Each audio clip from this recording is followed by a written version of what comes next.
হযরত নূহ আলাইহিস সালাম ইবলিসকে আঙ্গুর গাছে ৩ দিন পানি ঢালার অনুমতি দিলেন। এর ফলে শয়তান অত্যন্ত খুশি হলেন।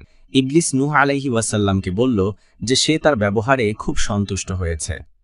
ইবলিস আরও বলল যে নূহ আলাইহিস সালাম ইতিপূর্বে আরও একটি কাজ করেছে যা তার সন্তুষ্টির কারণ, তাই নূহ আলাইহিস সালামের যদি কিছু চাওয়ার থাকে তবে সে তা দিতে প্রস্তুত।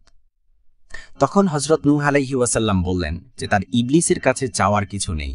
তবে নূহ আলাইহিস সালাম জানতে চান যে আঙ্গুর গাছের চারায় পানি দিতে সম্মতি দেওয়া ছাড়াও তিনি আর কি কাজ করেছেন যাতে ইবলিস সন্তুষ্ট হয়েছে। নূহ আলাইহিস সালাম আরও বললেন যে তেমন কিছু করে থাকলে সেটা অবশ্যই পাপের কাজ হবে, কারণ শয়তান পাপের কাজ ছাড়া কারো উপর সন্তুষ্ট হয় না। নূহ আলাইহিস সালাম বললেন, এবার বল, আমি এমন কি পাপের কাজ করেছি? ইবলিস বলল, হে নূহ, আপনি আল্লাহর কাছে প্রার্থনা করেই তো অগণিত কাফেরের ধ্বংস সাধন করেছেন। তারা আমার সাথে একত্রে দোজখে বাস করবে। আপনি যদি আল্লাহর দরবারে ওদের ধ্বংসের জন্য দোয়া না করে হেদায়েতের জন্য প্রার্থনা করতেন তাহলে আর আমার যন্ত্রণার সীমা থাকত না।